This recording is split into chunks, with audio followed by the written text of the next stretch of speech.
Hey there, friends. Many times we celebrate a little bit too prematurely whenever we have a smidgen of good news in the firearms industry, more specifically the Second Amendment community. Reason why is because it's usually all bad news. So when we get good news, sometimes people over-celebrate and don't realize it's not a good thing, just like that rifle act that I talked about last week. Some people are like, oh, that's actually good news. You're always wanting to deliver bad news. It's bad news. Allowing that to go on and just take the cost of the tax stamp away is not good news. It's still the infringement. I say that to preface this. I think this is good news. According to John Crump with Ammo Land News, U.S. District Judge Matthew, I guess that's Katzmark, issued a temporary restraining order against the ATF. This ruling prevented the Bureau from enforcing its new rule on who needs a firearms license, an FFL, to sell a gun. The TRO only applies to members of Gun Owners of America, Tennessee Firearms Association, and Virginia Citizens Defense League. The ATF's default position is that someone is engaged in the business of selling firearms unless they can prove otherwise. This removes the burden of proof from the ATF and puts it on the gun seller, which is unconstitutional. The plaintiffs claim it violates the seller's rights because it takes away their presumption of innocence. The ATF claimed that Americans shouldn't fear being prosecuted criminally or civilly by the federal government. That is hilarious.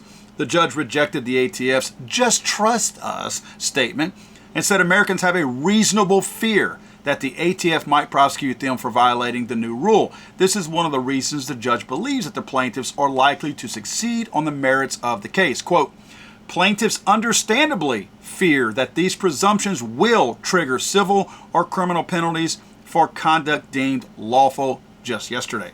For the ATF to say Americans have no fear of the ATF or should have no fear of the ATF is the most ridiculous statement that I have ever heard. In fact, the ATF conducts themselves to try to intimidate the American people, to have them fear the ATF. That's the whole point of most of what the ATF does.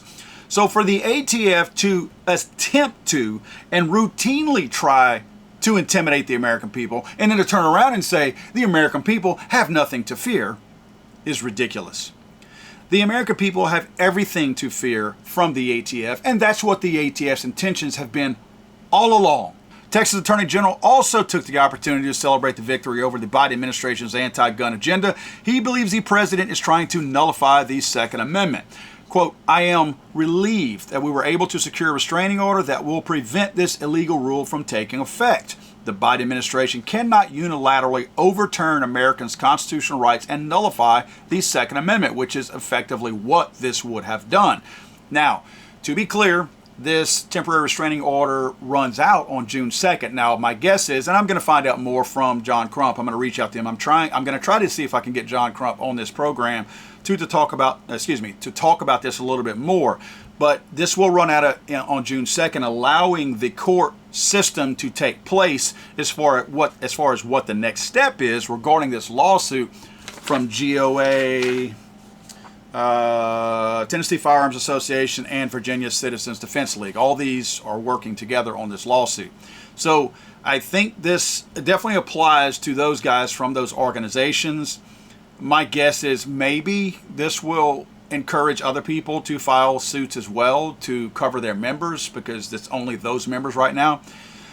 The beautiful thing is the ATF does not have access to any of these lists to know who this is. So the way I see this, the ATF is not going to bother trying to go infringe upon somebody else's rights as long as we have this temporary restraining order, even though it is till June 2nd. Because if they do this on one of these members, it's going to be, well, it's pointless for one thing. Although it will allow them to continue to intimidate, it's not going to bear any fruit, if you will. So I see them pumping the brakes internally, although they want to go after Americans. That's why they put this rule into place, and that's why they twisted all the wording. But it would be kind of pointless for them to even do it right now. So I think everybody's safe until June 2nd. And at June 2nd, maybe there will be some announcements on other court proceedings that need to take place that further extend that, at least the not allowing the ATF to infringe upon people's rights during the time of that court proceeding, whatever the next step is going to be. Again, I'm not an attorney. I'm just reading this stuff and trying to pass on the information. I know that everyone is safe in these organizations until June 2nd.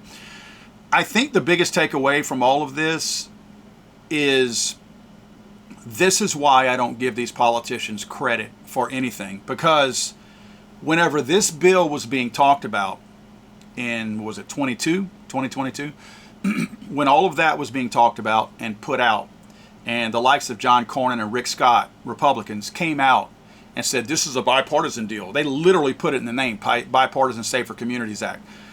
First of all, it was not bipartisan because both parties did not wholeheartedly agree to this. Only some turncoat Republicans did. It does not make communities safer.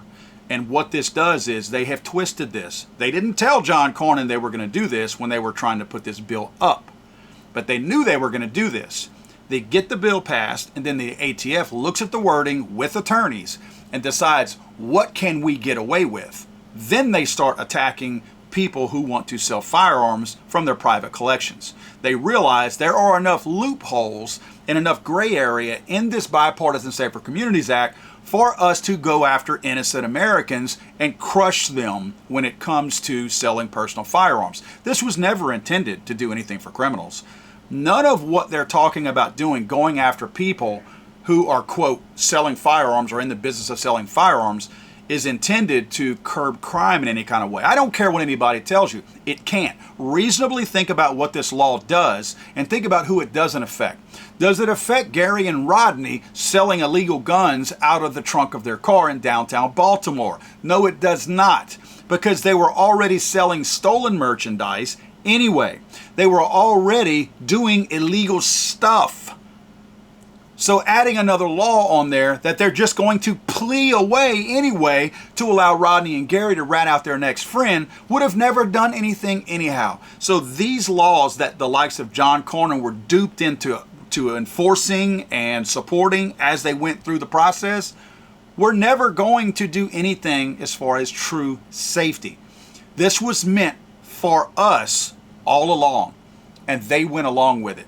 This shows how inept and stupid that these Republicans are and many of these Democrats, because they buy the little bit of rhetoric that they are fed, and they go, this sounds cool. In the meantime, they're getting sold a bill of goods, and they're getting duped into producing a certain amount of support and trying to get us to believe that this is a good thing, and it's not. So this is a perfect example that when these guys were trying to sell you on this, this is a product of it. And thankfully, we have the likes of GOA, Tennessee Firearms Association, and Virginia Citizens Defense League fighting this and realizing that this is bad for the country. I'd like to remind everybody that as of this video going out today, on May 20th, that's whenever the ATF's ruling was supposed to go into effect. So you talk about at the 11th hour. It was supposed to go into effect at midnight, 12:01 a.m. earlier today, and we got this delay. So fingers crossed, guys, on whatever the next step is. I'd like to remind everybody, please share this video, please like it, please help boost the algorithm, because it will no doubt be crushed by YouTube. And please encourage your friends to like, share, and subscribe to this channel. It all helps out to get that signal out. Again, I go back to our subscription rate is at 0 or negative over the last 6 weeks. And it's not just me. I looked at a friend of mine who has a YouTube channel with over 1 million subscribers. And he has had days in a row of 0 subscribers. That's not statistically possible. So please, guys, encourage your friends to resubscribe to the channel, because YouTube is playing games and they're the only ones who can win. God save the Queen, man. I'm sorry, I thought this was America.